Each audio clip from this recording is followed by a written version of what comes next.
પનીરની સબ્જી તો આપણે અવારનવાર ઘરે બનાવતા હોઈએ છીએ અને બહાર પણ ખાતા હોઈએ છીએ. તો આજે હું તમારા માટે મસ્ત મજાની પનીર ભુરજીની રેસીપી લઈને આવી છું. આ સબ્જી એકદમ ઢાબા સ્ટાઇલ આપણે બનાવવાના છીએ અને ટેસ્ટમાં તો એકદમ લાજવાબ બનવાનું છે.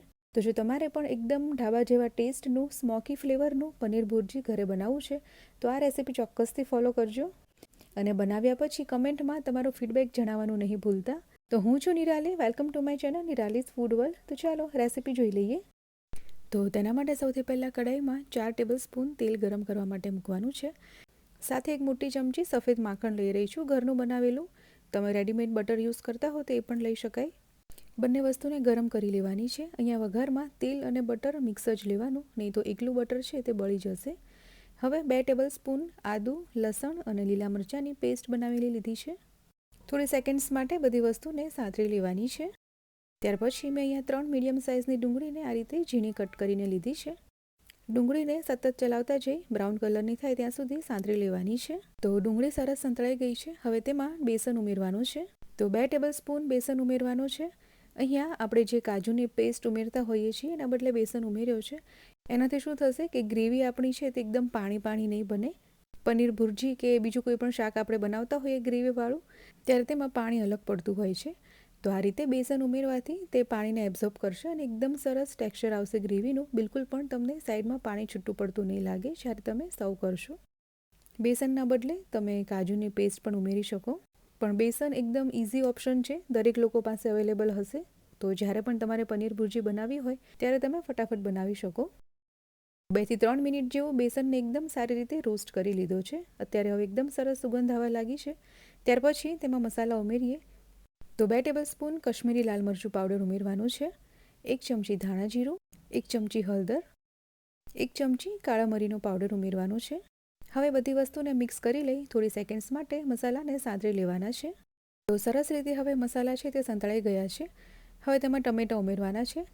તો 5 ટમેટાને મેં આ રીતે એકદમ બારીક કટ કરી લીધા છે. અહીંયા ટમેટાને તમારે મોટી સાઇઝમાં કટ ન કરતા આ રીતે એકદમ બારીક કટ કરવાના છે, અથવા તો તમે પ્યુરી બનાવીને પણ લઈ શકો. પ્યુરી બનાવવા માટે તેમાં બિલકુલ પણ પાણી ઉમેર્યા વગર મિક્સચરમાં તેને અધકચરા ક્રશ કરી લેવાના. હવે સ્વાદ પ્રમાણે મીઠું ઉમેરી દેવાનું છે. મીઠું ઉમેરી સારી રીતે મિક્સ કરી લેવાનું. મિક્સ થઈ જાય એટલે ઢાંકી દઈ ધીમા ગેસ ઉપર કૂક થવા દેવાના છે ટમેટાને. તો 3 મિનિટ જેવું મેં ટમેટાને કૂક કરી લીધા છે. વચ્ચે એક વખત ચલાવી લેવાનું છે અને ટમેટાને થોડા મેશ કરી જોવાના છે. જો તે એકદમ સારી રીતે મેશ થઈ જતા હોય તો કૂક થઈ ગયા છે, પણ જો હજી તમને એવું લાગે કે બરાબર હજી મેશ નથી થતા તો ફરીથી તેને કૂક થવા દઈશું. તો મને હજી જરૂર લાગી રહી છે ટમેટાને કૂક કરવાની, તો ફરીથી ઢાંકી દઈ અને બીજી 2 મિનિટ હું તેને કૂક થવા દઈશ. તો આ રીતે 5 થી 6 મિનિટ જેટલો સમય લાગશે તમારા ટમેટાને કૂક થતાં. તો એ રીતે તમારે ચેક કરી અને ટમેટાને સોફ્ટ થાય ત્યાં સુધી કૂક કરી લેવાના. ફરીથી સારી રીતે મિક્સ કરી લે. આ રીતે થોડા મેશ કરતું જવાનું છે ટમેટાને. ત્યાર પછી કન્સિસ્ટન્સી સેટ કરવા માટે પાણી ઉમેરવાનું છે. તો 1 કપ જેટલું અહીંયા હું પાણી ઉમેરી રહી છું. પાણી ઉમેરી તેને પણ સારી રીતે મિક્સ કરી લેવાનું છે. ત્યાર પછી તેમાં પનીર ઉમેરવાનું છે. તો 250 ગ્રામ પનીરને મેં અહીંયા ખમણી લીધું છે. થોડું પનીર આપણે ગાર્નિશિંગ માટે રહેવા દઈશું સાઈડમાં, અને બધું જ પનીર આ રીતે ઉમેરી દેવાનું છે.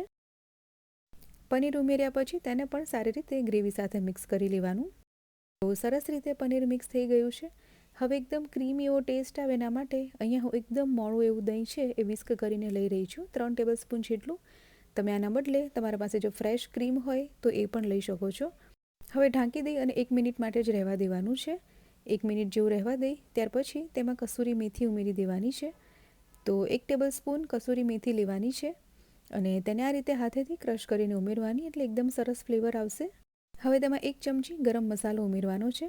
સાથે અડધી ચમચી છોલે મસાલા અને અડધી ચમચી પાઉંભાજી મસાલા ઉમેરવાનો છે. આ ત્રણેય મસાલા સાથે ઉમેરવાથી બહાર ઢાબા ઉપર જે પનીર ભુરજી મળતી હોય છે એવો જ ટેસ્ટ આવે છે. તમે પણ આ રીતે ચોક્કસથી ટ્રાય કરજો. તો બધી વસ્તુ સરસથી મિક્સ થઈ ગઈ છે અને પનીર ભુરજી સબ્જી આપણું બનીને બિલકુલ તૈયાર છે. હવે ઢાબા સ્ટાઇલ પનીર ભુરજી બનાવવી છે તો આ એક વસ્તુ તો કરવી જ પડશે. અહીં આ રીતે કોલસો ગરમ કરી અને લેવાનો છે. તેમાં ઉપર અડધી ચમચી જેટલું ઘી લઈ અને તેને ઢાંકી દેવાનું છે. ત્યાર પછી તેને 5 થી 7 મિનિટ જેવું એમનેમ ઢાંકીને રહેવા દેવાનું છે. આ રીતે ઢાંકી રાખવાથી એકદમ સરસ સ્મોકી ફ્લેવર આવી જશે ભુરજીમાં. તો 7 મિનિટ જેવું મેં ઢાંકીને રહેવા દીધું છે. અને ઢાંકણને ખોલતાની સાથે જ એકદમ સરસ સ્મોકી એવી ફ્લેવર આવે છે. તો એકદમ મસ્ત મજાનું ઢાબા સ્ટાઇલ પનીર ભુરજી બનીને બિલકુલ તૈયાર છે. તમે જોઈ શકો છો ટેક્સચર પણ એકદમ સરસ ક્રીમી એવું આવ્યું છે. તમે સર્વ કરશો ત્યારે ક્યાંય પણ તમને પાણી બહાર છૂટું પડતું નહીં દેખાશે. અને ટેસ્ટમાં તો ના પૂછો વાત, એટલું મસ્ત બન્યું છે ને આ પનીર ભુરજીનું શાક. તમે ચોક્કસથી આ રીતે બનાવજો. આ રીતે બનાવેલું શાક તમે ઘરમાં સર્વ કરશો એટલે દરેક લોકોને ખૂબ જ મજા પડવાની છે, એ વાતની ગેરંટી. તો કેવી લાગી આજની આ મસ્ત મજાના સબ્જીની રેસીપી કમેન્ટમાં જરૂરથી જણાવજો. અને વધુમાં વધુ તમારા ફ્રેન્ડ્સ અને ફેમિલી સાથે આ વિડીયોને શેર કરજો એટલે દરેક લોકોને આ સરસ પનીર ભુરજીના શાકની રેસીપી મળે. કોઈ પણ કારણોસર જો તમને મારી રેસીપીસના વિડીયો પસંદ આવતા હોય તો વિડીયોને એક લાઇક જરૂરથી આપજો. અને નવી રેસીપીસના અપડેટ માટે નિરાલીસ ફૂડ વર્લ્ડને યુટ્યુબમાં સબસ્ક્રાઇબ કરી બાજુમાં આપેલું બેલ આઇકન પણ પ્રેસ કરી દેવું. સાથે ઇન્સ્ટાગ્રામ અને ફેસબુકમાં પણ ફોલો કરી દેજો. તો હું નિરાલી ફરી આવીશ તમારા માટે સરસ મજાની નવી રેસીપી લઈ. ત્યાં સુધી બાય બાય, ટેક કેર.